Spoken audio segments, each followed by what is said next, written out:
Hey, and welcome back. We are here to review Dexter, Season 1, Episode 2.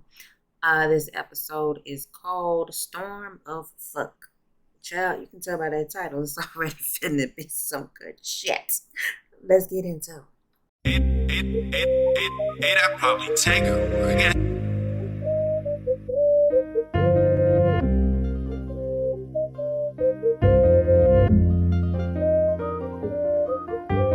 YK, that's all go. Big rings, that's all go. Man, I'm done playing with these niggas, man, for real.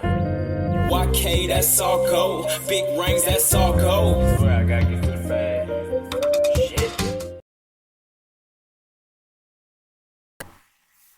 Okay, so y'all remember in the first episode when Harrison found Dexter, right?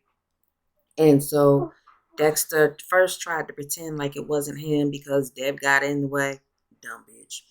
And so then he sent them all to the bus stop, but then he changed his mind and he went to the bus stop and got him and asked him to come home. All right, well, this is where we pick up. This is where we pick up. Dexter and Harrison are sitting at the table in the cabin, and Dexter's trying to figure out what to say to his son. He doesn't. He has no clue what to say to this boy. And the first thing out his mouth, excuse me if you hear my dog playing with her bone, baby. It just is what it is. But the first thing out his mouth is, "You got big." And Harrison's looking at him like, "You dumbass." But he says, "Yeah, it happened." So now Dexter is trying to figure out what to say to this boy, right?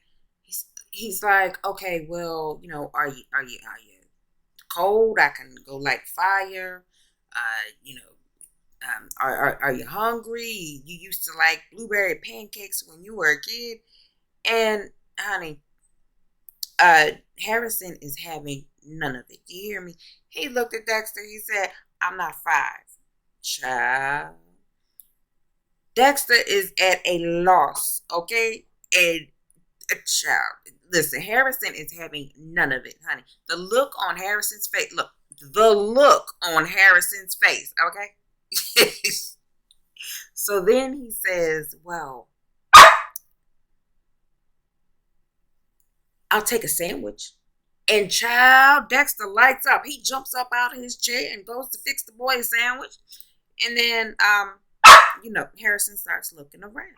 Now, like I said before, my dogs are here and they're playing. And if I wait for them to be quiet, then it's going to take till next week. So y'all just going to have to bear with it or watch another goddamn review, okay? Okay, let's continue.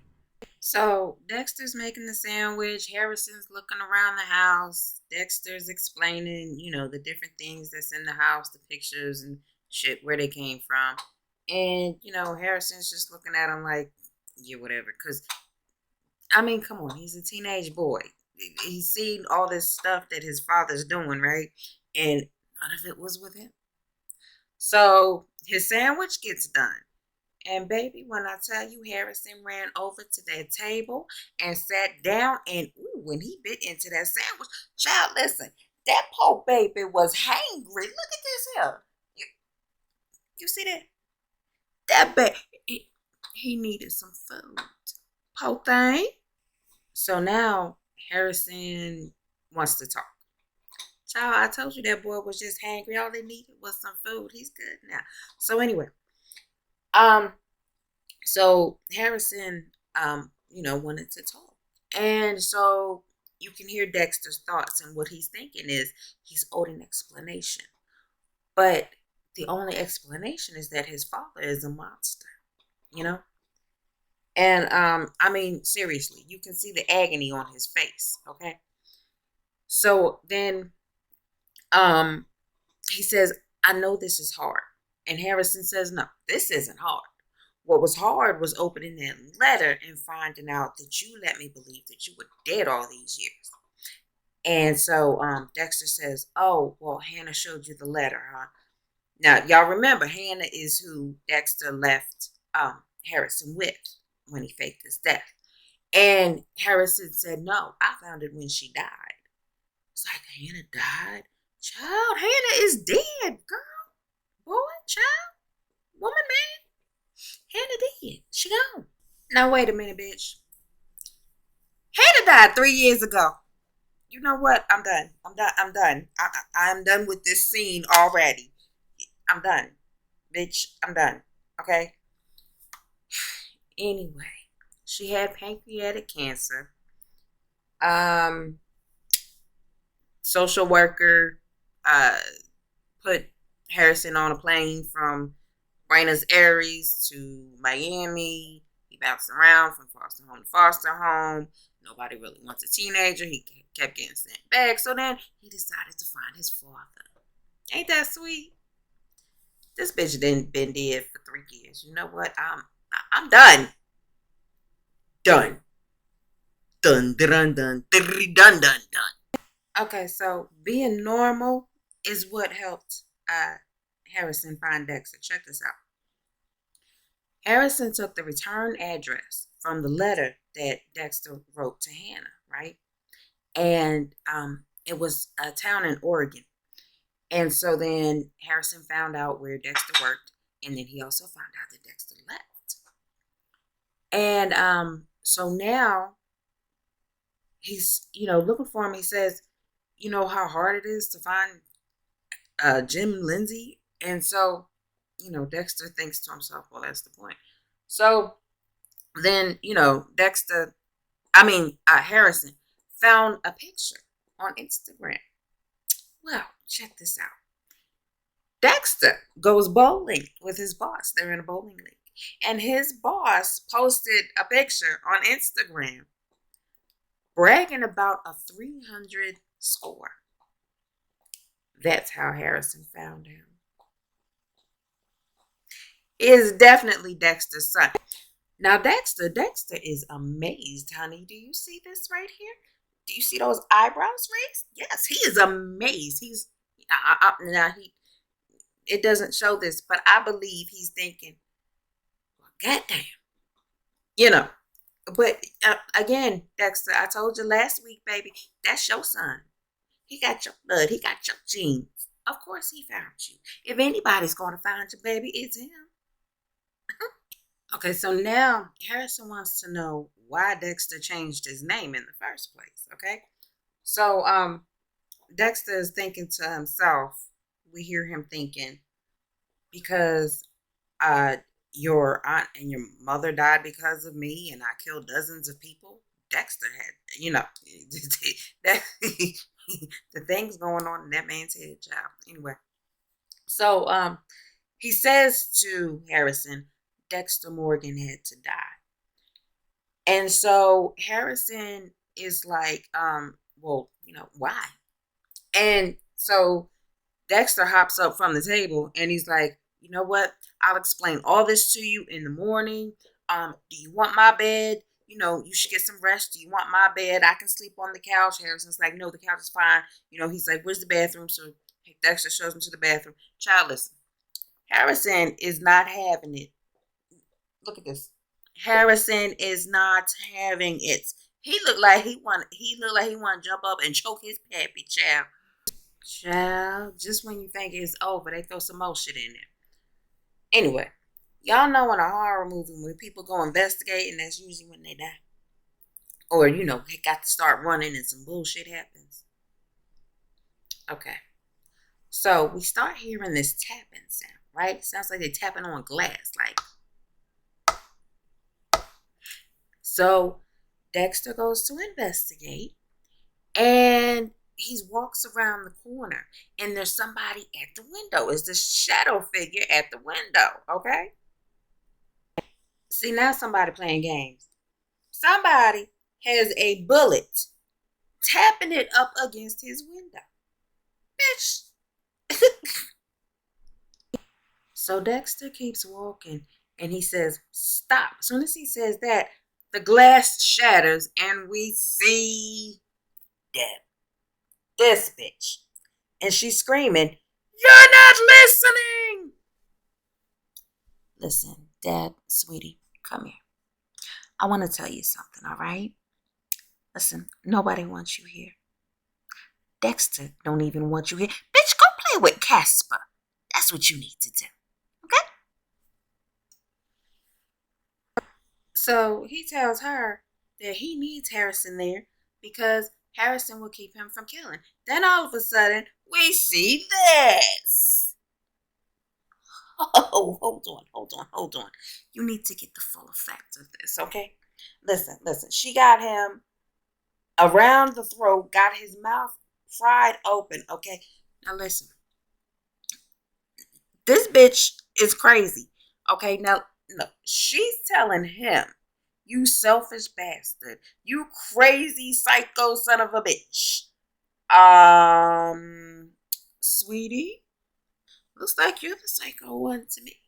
I mean, at this point, you sound like some of these people around here on the YouTube calling folk what you are and just being outright fucking crazy. I'm just saying, you might as well start twerking. So then Deb's, she's going on, she's blabbering, she's like, if by some chance you don't kill him, you're gonna fuck him up. And then, she goes away. And so Dexter thinks to himself, I'm not gonna fuck him up. And so then we jump to this fucked up ass intro. Literally, this is the intro. It's just a logo. There's no intro. They just throw up the fucking logo. Listen, look, y'all brought this show back for a reason. And the intro in the first one was epic. The intro is part of the reason why people got interested in the show in the first place. And now you give us this bullshit. You know what? I'm done. We gonna go to scene 2, bitch.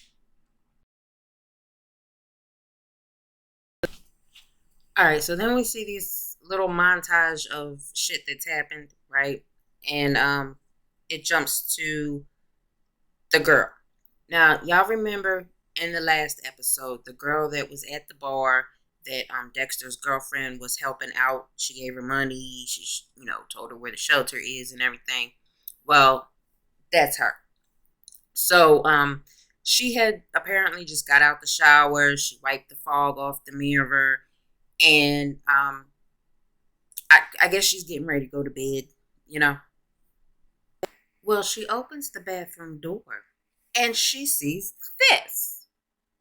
She's looking around the room like, okay, the fuck did all that come from? Now, anybody else would be a little suspicious of this, right? Not this bitch. Child, she immediately went over to the table and started popping bottles and eating chocolate-covered strawberries that she has no idea where they came from. Meanwhile, she's being watched the entire time on surveillance. Don't even realize it. By this creepy motherfucker right here. Now, y'all remember, I told you last week, the cop had a bunch of pictures up in her office about young girls that were getting killed around the town, right? They were showing up missing and then found dead. And y'all remember, I also said, I think this chick finna die. Well, as we can clearly see, this chick finna die. Let's move on to scene 3. Okay, so it's the next day. Harrison is asleep on the couch. Dexter's up. He's, doing his normal routine. And he goes outside. And when he goes outside, he looks. And y'all remember how it ended last week, right? He left blood behind. So when he looks down, he sees his mess. Child, he thinks to himself, this is what happens when I give in to my dark passenger. And he says, well, teenagers sleep till noon, right? So then he starts, going to get the stuff to clean the shit up. So he goes and grabs his shovel and starts turning over the snow so that he can hide the blood. And then, soon as he gets done, and I mean as soon as he gets done, look who shows up. Ain't this some bullshit? Well, child, it's a party now, bitch. Listen, we got 1, 2, 3, 4, 5, 6 of them motherfuckers done pulled up in his driveway. And he's standing there. We hear him thinking to himself, well, this is a storm of shit. You goddamn right, it's a storm of shit. What the fuck is these motherfuckers pulling up early in the morning in your driveway for? Lord, child, this is about asshole. Y'all remember asshole from the first episode, right? The one that Dexter killed. The one that he just got done cleaning up his blood. Yeah, him. So, his girlfriend and all of her police force tell him that asshole died around, the woods sometime last night.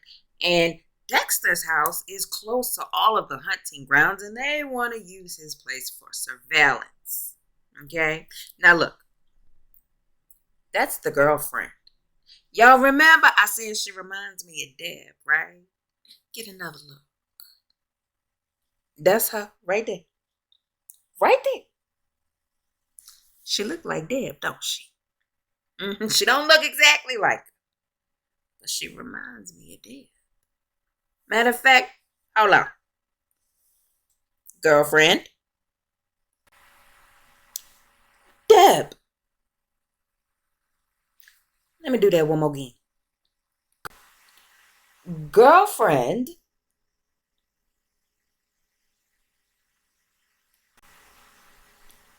Dead, annoying, psycho sister that needs to go play with Gasper. Y'all see it now? Y'all see why I said that shit is creepy? Mm-hmm. Okay, so the girlfriend says she has some type of paperwork to do, and she asks Dexter if she can go into the house and use his desk. And he's like, yeah, sure. So she starts walking up to the door, and he's like, oh, wait. And then Harrison walks out, and she turns around, and she's like, Jim, and that was a whole, Hobbo, who this boy child type of moment. So anyway, he says, no. Dexter is stumbling. He's like, and Harrison says, I'm Harrison, Jim's son, right? So he holds his hand out, and the girlfriend walks up, and she says, hi, I'm Angela. Now, okay. Now, I wasn't too sure if she was going to be around, but I'm going to start calling her name now. Okay, her name is Angela. Start calling her Angela. Unless, of course, she gets on my nerves, because, cops tend to do that. So when Angela starts being a pain in the ass, and she's a cop, so I have no doubt that she will start being a pain in the ass. Until that time, her name is Angela. But, when she starts getting on my goddamn nerves, her name is going to be the cop. Once again. Keep that in mind, okay? This finna get interesting. Let's move on to scene 4. Oh, this kid is good. This is definitely Dexter's son. But wait a minute, let's back up for just a little bit. Dexter's still outside. And one of the cops comes up to him, starts talking to him about the wood that's outside and how he should put a tarp over it. Then Dexter, it shows a flashback of how Dexter took the tarp off of the wood that he already had on there to lay out on his table when he was killing an asshole. So, Dexter was really trying to avoid that conversation. So he, brushes him off, goes in the house. And so then they're in there talking. Angela and Harrison, they're in there talking. And Dexter's like, hey, what you talking about? So Harrison's like, oh, we're talking about mom. And he's like, oh, yeah, really? About? And he's like, oh, yeah, about how she died. And really, he was talking about Hannah. when he said that. But basically, Harrison made up this whole story on the fly. This kid is good. I like this kid. I want him to stick around too. Just like Angela's daughter. I don't know if she's going to be around too much longer, but yeah. So her name will still remain Angela's daughter because I don't know if she's going to be around too much longer. I don't know if we should get too invested in this little girl. But Harrison, I like this kid. Really like him. So anyway, Angela says, you should meet my daughter. She's about your age. And then she walks out. And, then Dexter's looking at Harrison like, huh. That's your child, Dexter. That's your baby. So then Angela goes back outside. And Dexter thanks Harrison for covering for him. Harrison says, didn't do it for you. I just didn't want to cop all in my business. And he walks away. Told you I like this kid. So then we see Dexter thinking to himself. And finally he realizes, oh my goodness, this is my kid. Like he says, he thinks to himself, huh, like father, like son. Listen, Dexter, I've been trying to tell you that since the last episode. You just now realizing this? Really? Okay. On to scene 5, bitch. Okay, now I don't know how all these people managed to show up in the short amount of time it took them to have that conversation. However, this is the search party. Now, Angela is out there giving instructions to the search party on what to do. Now, I can't help but to hear regulators moan up in my mind the entire time she's speaking, okay? But anyway, she gives them their instructions and they disperse. So while the people are going on their way to start the search, one of the cops comes up to Angela and he tells her that she forgot to add the Seneca land in the search. So she tells him that, we don't want a bunch of townies trampling all over that area. And Dexter overhears this. So over here in their conversation, he gets to thinking, right? And we can hear what he's thinking. He's like, well, if I missed the blood trail going to my house, what else did I miss? And, they're talking about having drones flying over the house and everything. So he said, he runs up to Angela and he's like, hey, babe, why don't you let me and Harrison take the area behind or leading to the woods? And she says, no, it's okay, Jim. We've got it covered. And he says, yeah, but my ATV can get back there in no time. It'll be faster. And she looks at him, honey, with the attitude. And she says, okay, you and your son can take it. And she walks away. Child, we can hear his thoughts. He's thinking, ouch. Look, Dexter, I don't know how long y'all been together. But your girl ain't going for all the secrets and shit. This might be a problem. So Harrison is an intelligent boy. He's an intelligent kid, really smart. But he's still a kid. So he sees the cop flying this drone, right? And he comes up and talks to him. He's like, hey, is that police grade? And the cop's like, yeah. And, telling him all the specs and everything.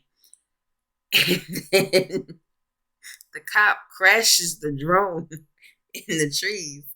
And Dexter sees it and he's like, I might get away with this after all. So Barney Fife over there is like, oh, sorry, boss. What do we do now? And she's like, she tells somebody to go launch some type of search team. And she's like, I'll be back. And you can see from the look on her face, she is just completely disgusted by this point, okay? Between finding out that her man has a son that he didn't tell her about, and Barney Fife breaking her drone, she's done. Okay, so on to scene 6. All right, so now we're back at the hotel, and the girl is in the bathroom crying and throwing up. She all hung over and shit, right?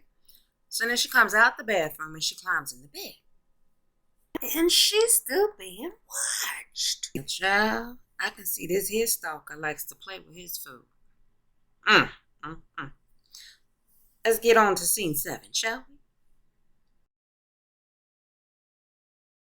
So Angela has pulled up to what looks like Gotham's asylum for the criminally insane or some shit.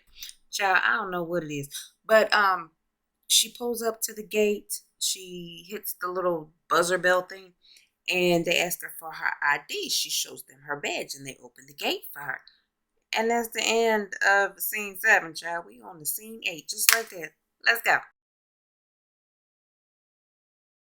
Meanwhile, back at the ATV, Dexter's driving a little bit erratic, okay? And Harrison pointed out, he says, you're kind of swerving a lot. Dexter says, I'm just trying to avoid the rocks. And we hear Dexter thinking, he says, usually blood sets my teeth on edge. Now it's giving me whiplash. And the whole time we can see Dexter driving over the blood spots that he missed, which is why he's swerving, okay? And but Harrison is not realizing what's actually going on. So he says, "Oh, so you're dating a cop?" So Dexter says, "Yeah, I've only been here for a couple of years. So this Angela thing is pretty recent." Now, this leads me to want to know how recent, okay? Because, baby, she is quite upset that you didn't tell her that you had a son. So, Harrison asked Dexter why he moved there. And he's like, what, do you just not like nice weather? Because you gotta remember, they came from Miami, okay? So, the jump from Miami to New York, especially in the winter, all this snow on the ground, child, you get it.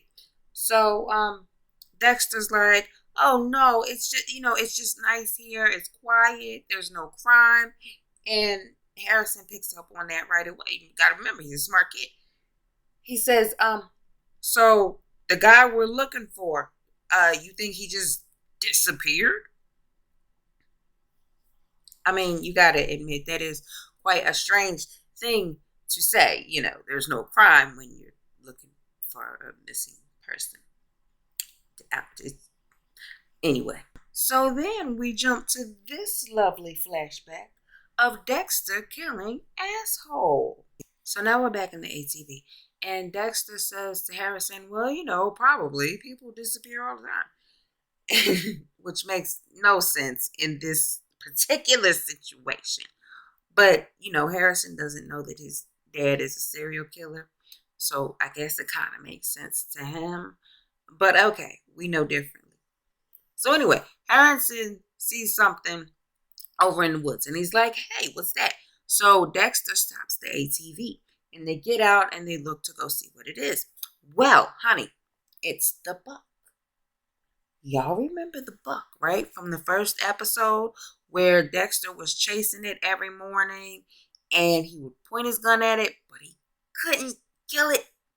And at the time we were thinking, it was a complex that he was having. Or I was thinking it was a complex that he was having. I don't know what the fuck y'all was thinking. I'm not Miss Cleo, okay? I can't read your mind. Anyway, so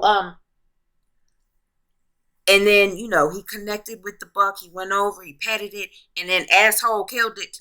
Yeah, that's the buck right there. That's that buck. And so now we find out that it wasn't a complex that Dexter was having. This is Seneca land. It's reserved. Okay? It's illegal to kill the animals on this land. And so Dexter was practicing not killing. That's interesting. So Dexter tells Harrison, well, you probably shouldn't be here. This is probably a crime scene. So he asked Harrison if he could drive the ATV back. And Harrison's like, yeah. Okay, so Harrison walks away. He gets in the ATV. And then we see Dexter. He's looking at the buck. And we hear him thinking, gotta find the source of that blood trail. So the real reason he sent Harrison off was so that he could be alone to do what he did. Okay. All right. On to scene 8. All right. So what looked like the Gotham Asylum for the criminally insane was actually Papa Petro's mansion. So Angela goes over there and she's looking at the artwork. He walks in and he's like, beautiful, isn't it? They're having a conversation about the shit. He's surprised she knows about it. All right, fine, whatever. She tells him that a hunter died in the woods and it's too much ground to cover on foot. So he says, oh, you need my helicopter. And she's like, yeah, So he lets her use the helicopter. Now let's go back for a second. She tells him that a hunter died in the woods. So what I'm thinking is that she doesn't know that asshole was Papa Petro's son. So we're going to see what develops from that. So then Angela thanks him and she goes to leave. And he stops her. He says, that young woman that was leading the protest yesterday, is that your daughter? And she says, Audrey, yes. Now, okay, we know the girl's name is Audrey. However, I'm still going to call her Angela's daughter because I don't know how much longer she's going to be around. I still don't know how much longer she's going to be around because remember, there's a serial killer killing young girls in the town, and Audrey is a young girl. So she's still going to be Angela's daughter. Okay. Now, Papa Petro goes on to say, well, that attitude that the young people have, and the persona that they put on me, that just negates all of the good things, all of the charity work that I've done for this town. And he starts naming all the shit that he's done for the town. Sounds to me like an undercover threat is what he was doing, And she's really not giving it any weight, She's just like, all right, yeah, whatever. So she leaves. Okay, now I wanted to get this angle of him for a reason. Look familiar? No? Hold on. Y'all remember the girl who's being watched, right? Huh? Her? Right there? You remember who's watching her? Do you remember this creepy motherfucker right here? Get a good look. Look at the eyeballs and the eyebrows. All right? Hold on. Now get another good look at Papa Petro. Look at that profile. Look familiar now? Mm-hmm. Now that veiled threat seems a little more ominous than it did before, doesn't it? We'll see. We will see. Oh, wait a minute now. Don't forget, last week I said he might have something to do with them girls dying. They're getting killed, right? We'll see. We'll see how good I am at this. And off we go to scene 9. Okay, so now Dexter's out there trying to clean up his mess with the book, okay? Because he don't know whose blood is where right about now. And so Deb is out there taunting him. I don't know why Deb is in winter clothes because, she's a ghost and everything, but child. Moving on. So, she's out there laughing at him and taunting him. She says, they say a criminal always returns to the scene of the crime, but this is fucking ridiculous. And he's out there yelling at her. It's not funny. Child, listen, Deb, sweetie. I know you want to have your fun, and that's all well and good. But Like, can't you like make some shit float around or something so that when the search people come, you know what I mean, they get a little scared off of the search and help your brother out for once. For once. Can you do that? I mean, damn. Okay, so now Dexter is retracing his steps. He's trying to remember what exactly happened that day. So he remembers when he saw Asshole run out from behind the tree after he killed the buck. He remembers he remembers butting him in the nose with the rifle, which I still think is funny. And so Asshole falls on the ground and he hits that rock right there. His head hits the rock. Okay? So Dexter remembers that and he goes and digs up the rock and he starts spraying it down with Windex. I don't know, child. So now Deb is still out there in her winter clothes when she's a ghost, still laughing and taunting Dexter. And she says, what do you think? Spraying down that rock with Windex is going to help you? She's talking about Harrison now. She says, he has your brain. He's going to know that nobody just fakes their death for no reason. And so she's like, what are you doing? He's here one day and you have him searching for some man that you killed.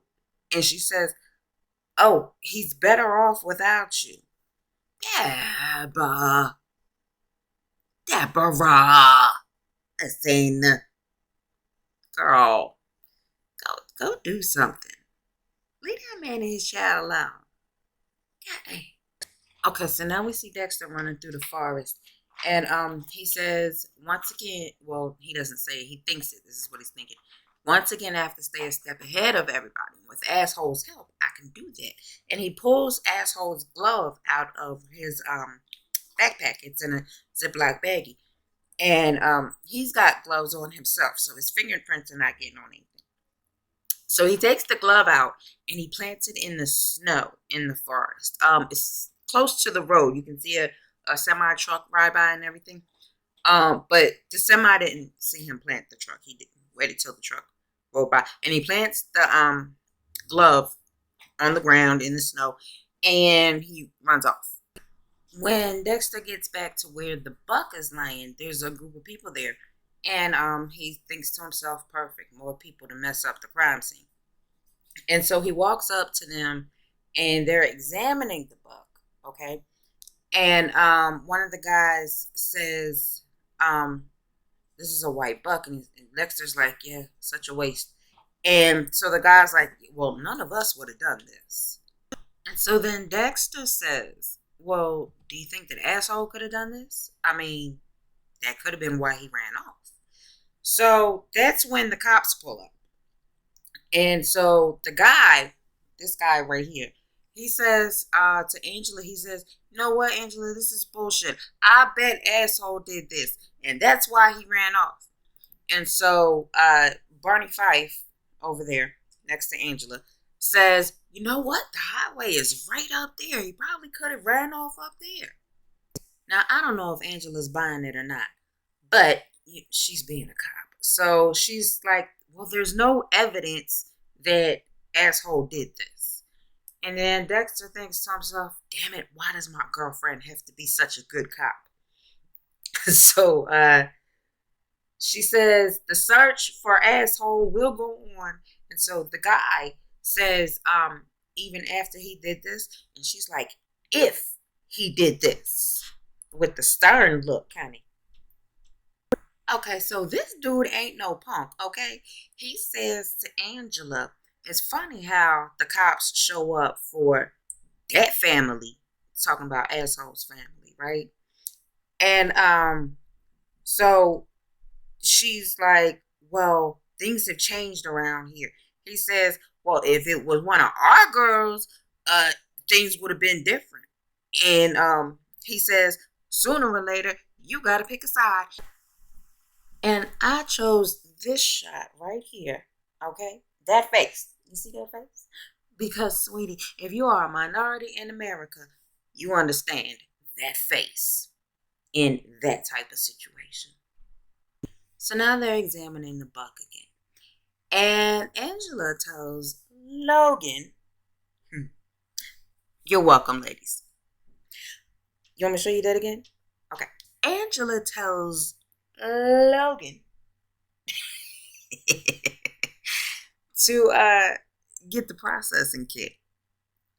And so Dexter says that he sold asshole some bullets in a gun the other day, and if she wants, he can give her the type of bullets that he sold to asshole. And did I say Matthew? Anyway, Matthew was asshole's name. If I say Matthew, it's asshole. And so that's when Fred runs up with the bloody glove that Dexter planted. Now, y'all remember, Fred is Dexter's boss. He owns the tackle shop. So Fred comes running up with the glove, and he said he found it like about a mile down the road. And so then Barney Fife yells, "Told you the chicken shit would leave." Then Logan looks at Barney Fife and he says, "How long have you been a cop?" So Barney Fife says, "Oh, 2 weeks and a half." So then, Logan just kind of brushes him off, shakes his head, whatever. He goes over to Angela and he hands her the glove and he says, this may not even be his glove. People lose gloves in the woods. People lose gloves all the time. And it's shit like this. You know what? Let's just say it outright. That uniform is getting in the way of Logan's cuteness. Now, just like I do, bosses can be jackasses. They can be pains in the asses, okay? But not this one. This lovely man right here said, asshole had gloves like that on when he was in the shop. I love this guy. Love him. So now Angela walks over to Dexter and Harrison. And she tells Dexter that without him, they wouldn't have gotten as far as they did within the investigation. They wouldn't have, found these things. And so he offers her his deer sled to take the deer back to the station. And she says, if you keep being so helpful, I'm going to have to deputize you. Girl, if you knew who you were talking to and where he came from before, and that's part of the reason why he didn't get caught, you wouldn't be saying that. But hey, let's go. I love it. So, she says, no, you take the deer sled and take the deer back to your house for now. Why she wants Dexter, I'm going to call him Jim for now because he's talking to a townie. Why she wants Jim to take the dead buck that's been out there and stinking back to his house instead of to the proper facility, I have no idea. But okay, let's go. So then Angela tells Harrison that school's finna get out and the kids are going to join into the search and maybe he can meet some people his own age. Now, I think she's still a little pissed off that Dexter didn't tell her that he has a son. However, I think she actually likes Harrison. She thinks he's a good kid. This is what I'm thinking, all right? So, Harrison and Dexter start walking back towards the house. And Harrison asks Dexter, why aren't you still a cop? And he says, well, I wasn't exactly a cop. Which is true. He was a blood splatter analyst. So Harrison says, well, Mom said you were a cop. And Dexter says, it's just not easy with, facing all that death and blood every day. It just, it's just, I needed to get away from it. So, all right. Now we move on to scene 10. Okay, now I get it. All right. She wanted him to get the deer to the house so that they could get it to the proper facility. All right, now it makes sense. I get it. I get it. So they're taking the deer off. Dexter offers Harrison his hat. Harrison's like, "No, I'm good." And he's like, "Hey, you okay with all this?" And Harrison's like, "It's a little much, but I got it. It's all good." So then the other kids arrive. They all get out of the vehicles that they came in, and Harrison immediately notices Angela's daughter. Now, I'm sorry. I think this little girl's gonna die. And it is a shame to say that, but I really think she's gonna die. And I think maybe that might be how Dexter and Harrison bond. Y'all know how this show works. They're already they're already painting a picture of Harrison as a young Dexter. Okay? They're already painting parallels and similarities. I really think that she's gonna die, and they're gonna bond over that because Harrison's mother was the love of Dexter's life, and she did. I think that Harrison is gonna fall for this girl, and she's gonna die. I really do. I hope she doesn't die, but I think she's gonna die. Okay, so I think that scene was just setting up what I just said I think was fitting to happen, okay? Because we on to scene 11 already, child. So now Dexter and Harrison are having a little bonding moment. Y'all remember I told you Dexter had a little farm in his backyard. And I think they're getting a little in your face with the similarities now, okay? Because Harrison used to take care of animals on a farm too. And he's feeding the goats and everything. He asked Dexter, "What's the black goat's name?" And Dexter says, he's just been calling him Goat. He hasn't named him yet. And so he says, "Well, what was your goat's name?" And Harrison says, "Vincent. Vincent Van Goat." So I guess Dexter thought that was cute. So he says, "Wow, Harrison, meet Vincent Van Goat the second." And the cutest little thing happens. Little Vincent Van Gogh ran up to Harrison like a little puppy and jumped on him, and he started petting Harrison, started petting him. It was cute. It was a little cute moment. Back to reality. Back to goes Rabbity. Oh, wait, hold on. Okay, so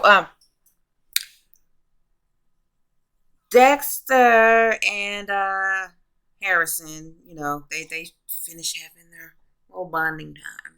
And Dexter has to get to the tackle shop to go get the bullets or the type of bullets that he sold asshole so he can give them to Angela. And so then Harrison notices that Angela's daughter is leaning on the car. And I don't know if you can see it, but she's looking right at him. She notices him this time, the same way he noticed her. And so Dexter's like, you can stay in the cabin if you want to. Because, see, it was awkward for Dexter when he was a teenager to meet new people. So he's thinking that, Harrison might be the same way. He's thinking Harrison might want to hide out in the log cabin. And so Harrison says, look, you weren't there for 10 years. Why do you care now? And he walks away. The Lord is my shepherd. He know what I want. Miss Parker. Miss Parker. Child, that's what it looked like when he was swaggering his little self on over there. He wasted no time. So Dexter gets in his truck and Deb's in there being the annoying, ghostly pain in the ass in winter clothes for whatever reason. Why is a ghost in winter clothes? That's what I want to know. Is she cold? She can't be. She can't be that cold. She's a goddamn ghost. Anyway, she's in there being annoying as fuck, taunting him, telling him, he's gonna fuck him up. She says, well, he's not the psycho awkward serial killer you were when you were a teenager. You know, she's going on and on and on. And he's like, well, you know, this version of me is safe, okay? And she's like, you're a fucking serial killer. You love it. You can't wait to kill again. Wait a minute, bitch. Because weren't you the one that when you found out he was a serial killer, your ass decided you wanted to help him because you was in love with him? Mm-hmm. Yeah, that was you. You don't need to talk, Bo. You don't.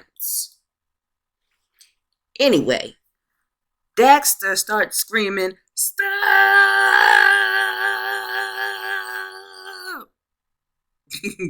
While everybody is still outside.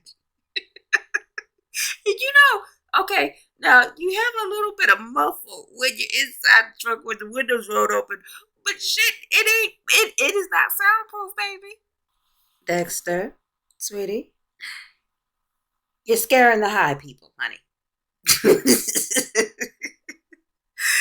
She's looking at him all wide-eyed, and she doesn't know what to do, so she throws up the peace sign, and he throws up the peace sign back, and he backs out the driveway. Look, bitch. Anyway, we're gonna move on to scene 12. Now, Harrison is talking to Angela's daughter. And she says, I see you've met my mom. He says, the cop. She says, oh, the chief of police. The one dating your dad. So he says to her, yeah, which makes this totally not awkward. Child, this is the most awkward shit I believe he's ever been in his entire teenage years, okay? But that's just my opinion. Who the hell am I? So anyway, she asked him if he wants to join the search. And he says, sure. So then she calls the guys over and she introduces him to Zach and Scott. And she says, well, they're smarter than they look. She says, well, Zach is. And then so Scott makes a joke. They give each other fist pounds. And then we move on to scene 13. So now we're back at the hotel. And the girl is asleep in her bed, hungover, drunk, oblivious as fuck. Okay? And then the camera starts to pan up. So now what we have here are some track lights, right? Wrong. Boys and girls, which one of these things don't belong? I'm gonna need this child to be more aware of her surroundings. Okay? Like, we spotted that right away, right? I spotted it, right? Did you spot it? I spotted that shit right away. Why didn't she? So now Creepy McCreepenstein is just staring at her, sleeping. And he zoomed in on her. I don't know. Like I said, he likes to play with his food. So we're gonna see what happens with it. Now, I know y'all stereo folk can't see the visuals, okay? But y'all YouTube folk, y'all are experts at looking at people's backgrounds. And the pictures and the videos that they do. Look at that background. Does that stuff look expensive to you? Uh-huh. Let's move on to scene 14. So they took the buck to the butcher to be dissected, okay? Now, they're doing this outside in the back of the butcher shop. And I don't know who may be eating right now or who may have a weak stomach or who just don't want to see that shit. So I'm just going to give you something pleasant to look at. Right over there. Okay? Now, Dexter appears to be a little squeamish. Now, we know the deal. He's not really squeamish because of the blood. He's really trying to hold himself back, okay? He sees all the blood and he wants to kill. Which explains this look on his face over here. But looking over here, thinks that he's just, a little, uh, squeamish because of the blood. So, he comes over to gives him some comforting words. He's like, "Don't worry about it. A lot of people are squeamish about blood." And Dexter's like, "Yeah, yeah, it gets me every time." Child. Anyway, now the butcher says, either the shooter didn't know what they were doing or they were a piss poor shot because the buck has a shattered shoulder and there's bone splinters everywhere. Um, they ask him if he can feel the bullet, and so he digs down into the carcass. Again, I don't know who has a weak stomach or is eating or don't want to see the shit, so I'm not showing that. He digs down into the buck's stomach, and he pulls the bullet out, and he gives it to Angela. Logan asks her what she thinks, and she says it looks like a hollow .7 mag. So Dexter pulls out the receipt from the store and he reads it off, and it's an exact match. We knew that. But Angela says, "Well, the plot thins." And she says there's some striations on the end of it. If we find asshole's gun, we might be able to match him up. And then so Dexter says, "All right, well, I got to get back to Harrison." And Angela tells him, "Oh, he's on the search with Audrey, her daughter." And they're fine. But me and you, we need to talk. Now, man, y'all know those are 4 words that y'all hate to hear. And you can hear Dexter thinking at this point. He says, "We need to talk." Those are words you never want to hear from your doctor or your girlfriend. Now we're going to move on to scene 15. Okay, so now we are at the search party with the teenagers.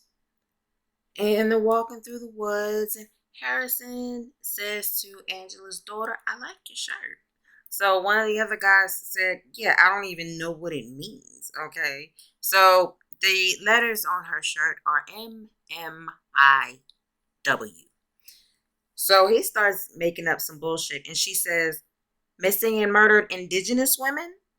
Okay. Now, for the people on stereo who don't have any visuals, cannot see what I'm talking about, and for the people on YouTube who can see what I'm talking about, but they always sit in the bike. Okay. Angela and her daughter are Native American.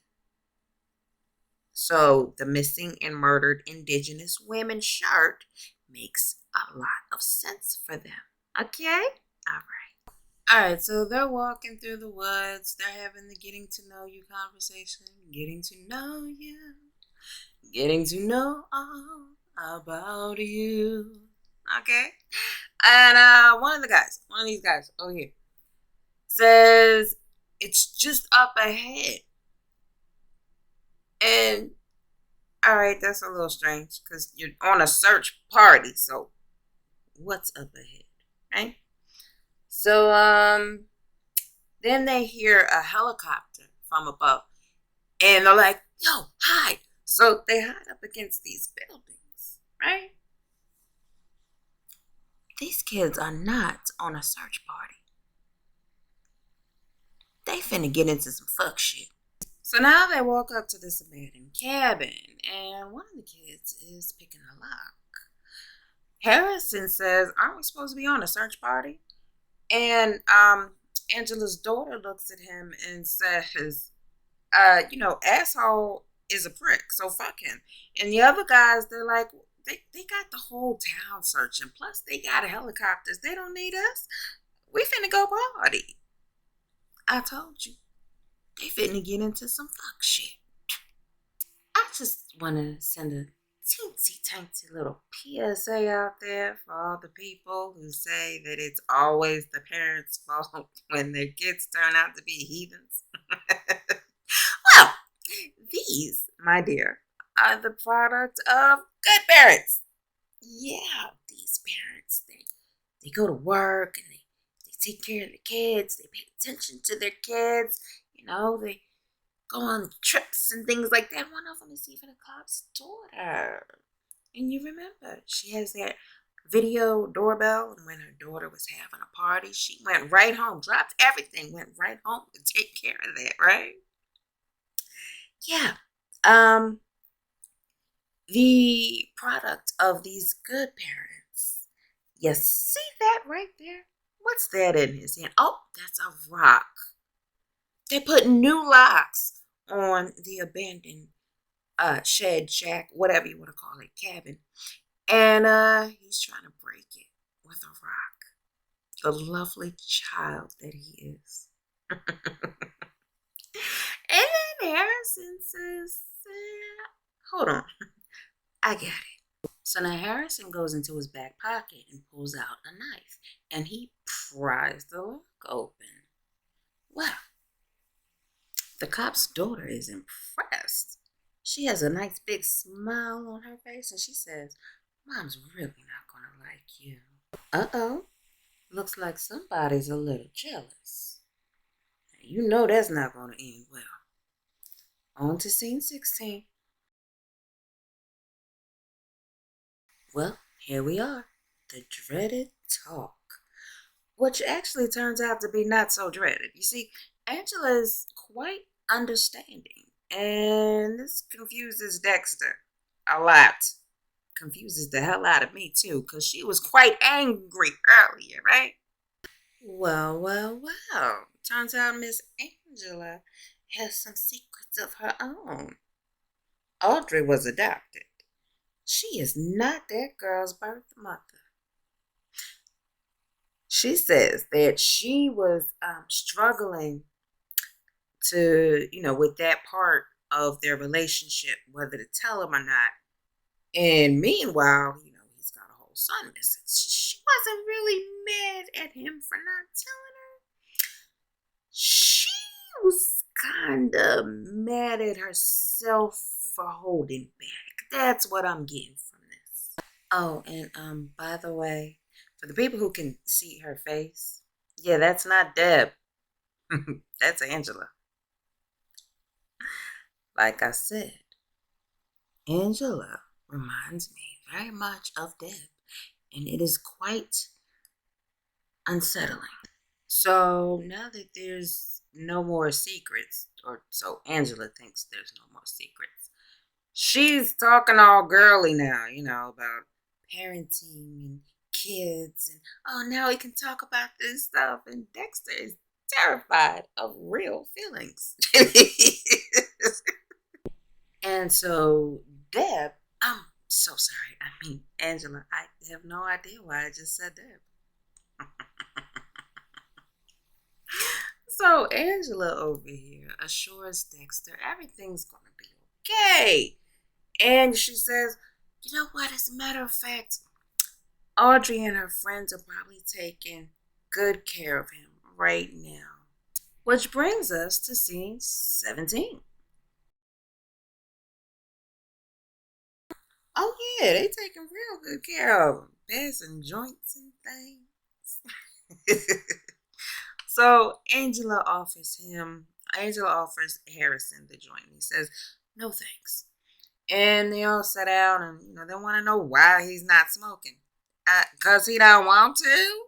But anyway, because y'all are so nosy, they find out that he had a little problem with drugs a few years ago and he quit. So then they start asking him about his mom. This one over here. He says, so what about your mom? And Audrey says, stepmom? I realize I started calling Audrey by her name. I'm just going to call her by her name and hope she doesn't die. Okay? So Harrison tells them that his stepmom died of cancer. And Audrey's like, oh, I'm so sorry to hear that. And I believe she's really trying to have genuine conversation with him, But this little jealous motherfucker over here is really just trying to be a smart ass, and get something to use against them. And he's like, oh, well, what about your real mom? And Harrison's like, excuse me? He said, well, you said your stepmom died of cancer.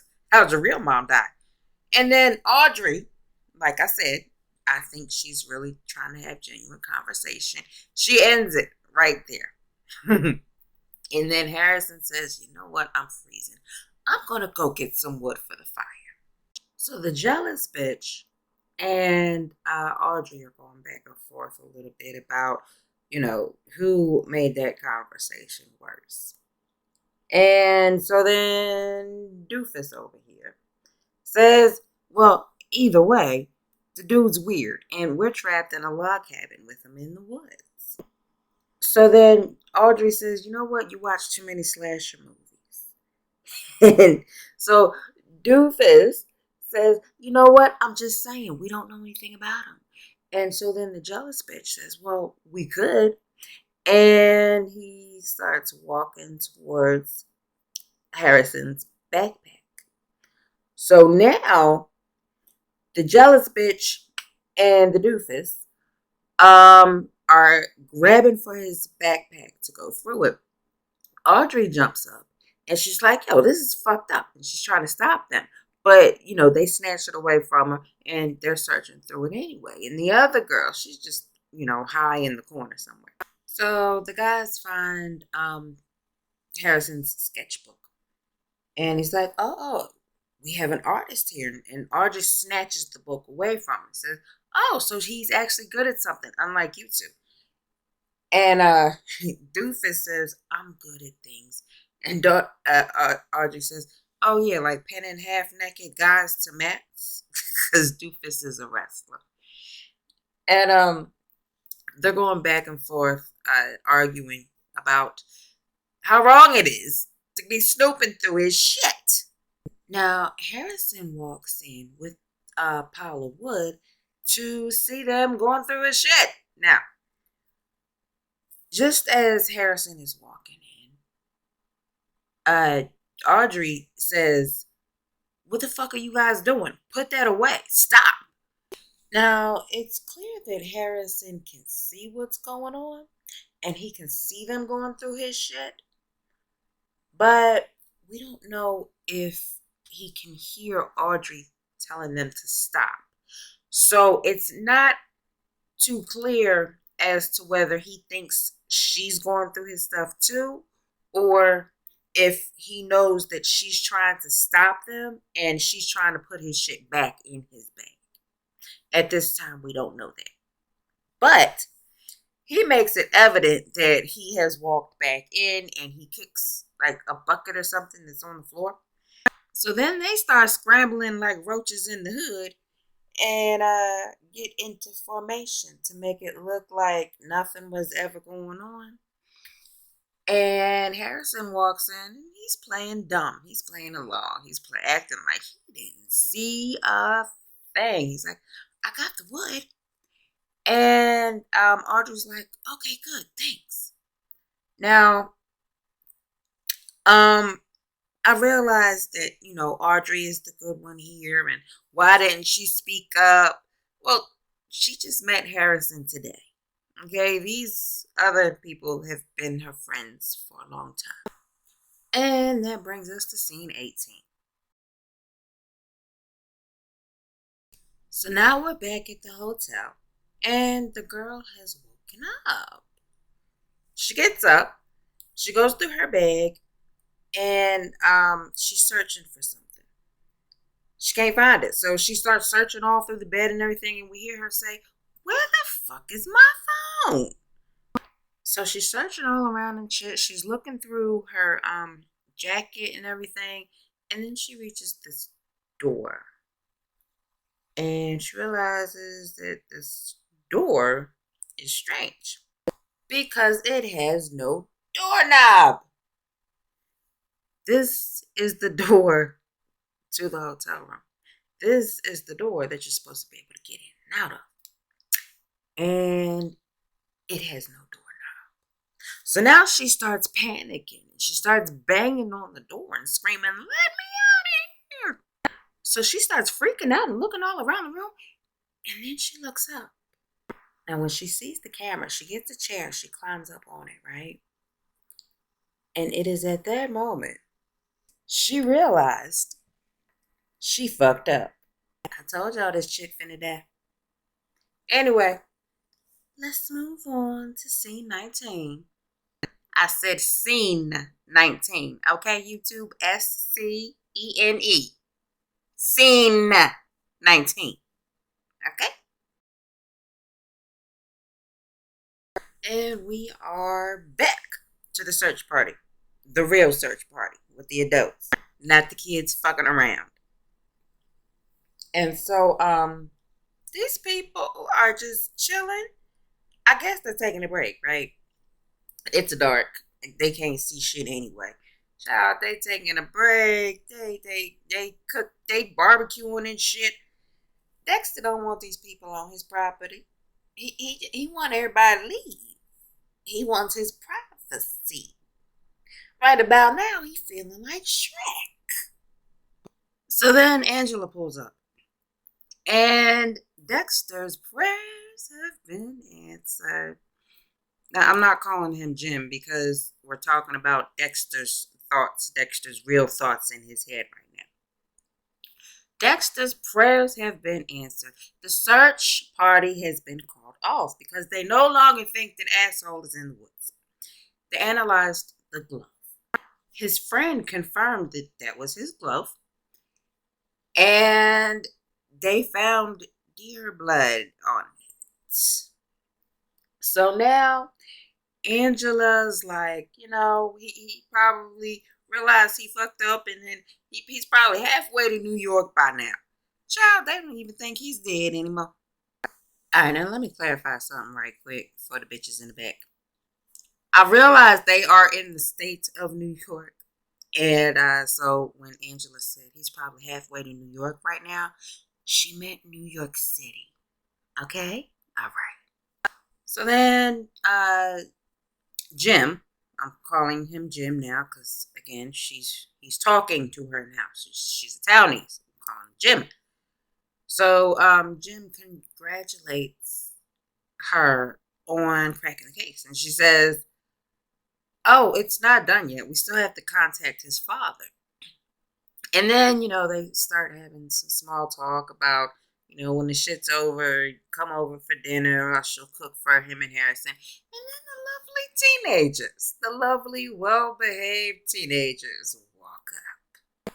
And then Angela says, but it'll have to wait until Audrey is done being grounded. She's like, what? And so Angela says, don't try to tell me that y'all didn't spend the entire day up at the Roaring Hills campground. So their log cabin they were in, it was locked because it's an actual log cabin for a camp, a summer camp. And so Doofus over here says, what? No, that's crazy. And Angela looks at him and she says, you're literally wearing a Roaring Brooks t-shirt that's 2 sizes too small. Yeah, Doofus got them caught. Baby, do you realize that your friend's mama is a cop? And she's maybe the only good cop in town? Maybe Logan might be a good cop. I don't know. He cute though. Now, little Miss Thing over here is getting a little flippant with her mama. Child, she's trying to argue her mama down. And her mama's like, listen, that is not the point. I didn't know where you were. Anything could happen. And she cuts her mama off. She says, listen, I've heard it 1,000 times. How many times do I have to tell you? I'm not Iris. Now, I don't know who this Iris is. But it sounds like she was close to Angela. Could have been a biological daughter. Could have been a little sister. Could have been a niece, cousin. We don't know. But yeah, we gonna keep watching to figure out who the fuck is Iris. Anyway, Angela, tells Audrey to get her little narrow ass in the car. Now, she didn't say get your little narrow ass in the car, but you know, this is how I talk. Okay, so she told Audrey to get a little narrow ass in the car. Now, those of you who are familiar with how the show works, Amara, are you thinking even more now after this little conversation, argument, outburst that Audrey finna die?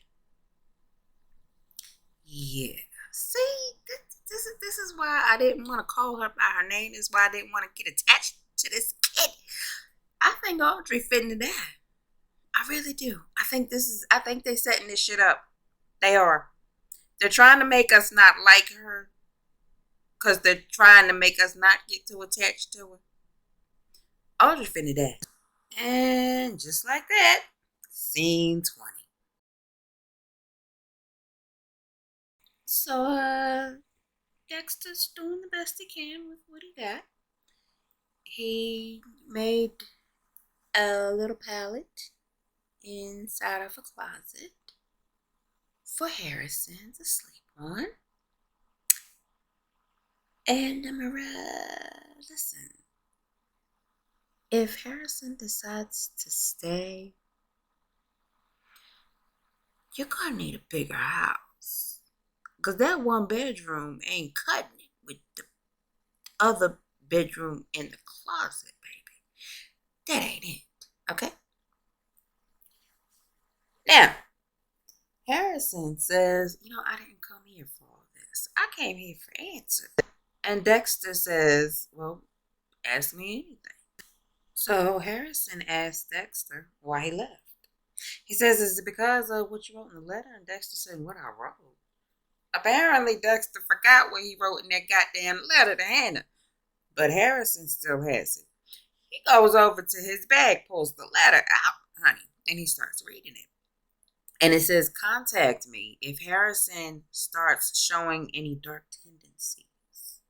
Now, Harrison is wondering what the hell Dexter meant by dark tendencies. He said, is that why you left? Is that why you left and not only left, but faked your death to get away from me? Now, Dexter is trying to tell him, look, no. That wasn't it. It wasn't you. You were perfect. Now, Dexter looks like a scared little child when he's explaining this. He says, it wasn't you. I had a lot of darkness inside of me. And he's explaining it. He doesn't tell Harrison the whole story. He says, there was a lot of darkness in me after your mother died and your Aunt Deb. And I was afraid that it would rub off on me. It would rub off from me to you. I didn't want that to happen to you. I thought you'd be better off in Argentina with Hannah. And he said, but I regret that now because I never thought that you'd be left alone. Now, Harrison goes on to explain that after Hannah told him that Dexter was dead, he kept a photo of him and he would keep it by his bed and he would cry himself to sleep every night. And then he found the letter and he got angry. And so Dexter says, well, I can make it up to you now. And Harrison's like, well, do you really mean that? Dexter says, well, if you're willing to take the risk that I might screw you up. And Harrison says, stop acting like you're so evil. Listen, I don't remember much, but what I remember from you are all good memories. So then Harrison says, the worst thing you did was leave me. And then, they're talking, and Harrison agrees to stay. And so then, he puts the letter back in his bag and he goes in his little closet room. And now we're on to scene 21. Oh my goodness. I thought y'all left. Anyway, Dexter goes outside and everybody's packing up. And he's looking around at everybody. And then Deb shows up and she's like, you don't have to enjoy the win so much. You smug fuck. Well, bitch, Deb, go to bed or grave or wherever the fuck. Anyway, this guy pulls up. Well, it turns out that this is Asshole's dad. Now, I was thinking that Papa Petro was Asshole's dad. Child, I got that all wrong. Anyway, he goes up to Angela. And he says, Angela, what's going on? Did you find them? I came as soon as I found out. And Angela, told him, we've been trying to contact you for hours. And she tells him that Asshole has been accused of a crime. He says, what crime? And she says, he killed an animal on reservation land. And, Asshole's dad is like, what? No. And Dexter tells him, well, I'm sorry. I'm going to call him Jim because, again, he's talking to Thomas. So Jim tells him, me and my son found a dead deer. So Asshole's dad, whose name is Kurt, he's not believing any of it. He says, look, if he was in trouble, he would have called me. He always does. And some simple little poaching fine is not going to scare him off. So Angela tells him it's not just a poaching fine. He killed a white buck on reservation land. And so Kurt is just not hearing it. He's like, listen, I know he's done some wrong. He's not perfect, but he doesn't deserve to freeze out there in the woods. And if you call this search off, that's exactly what's going to happen.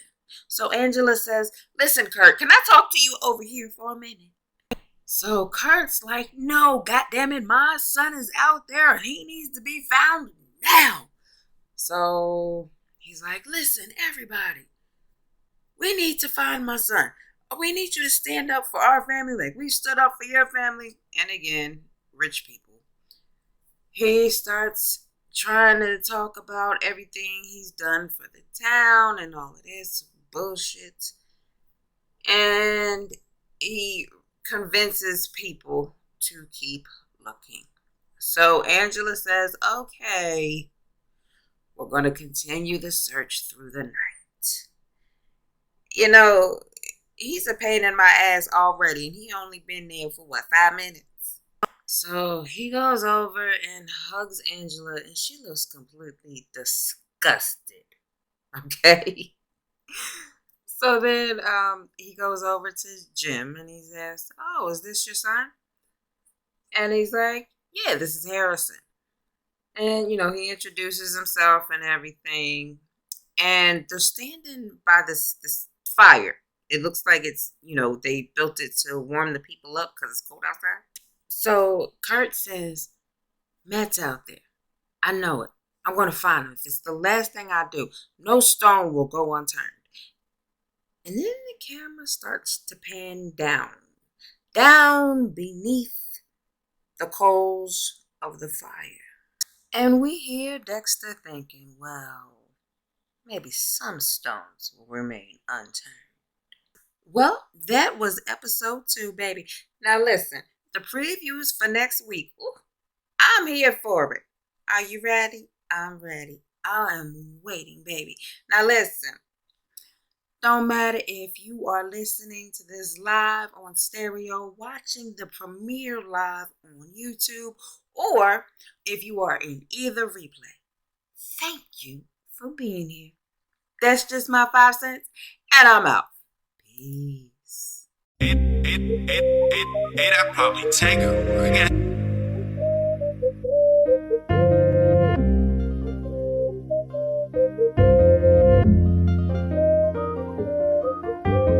YK, that's all gold. Big rings, that's all gold. Man, I'm done playing with these niggas, man, for real.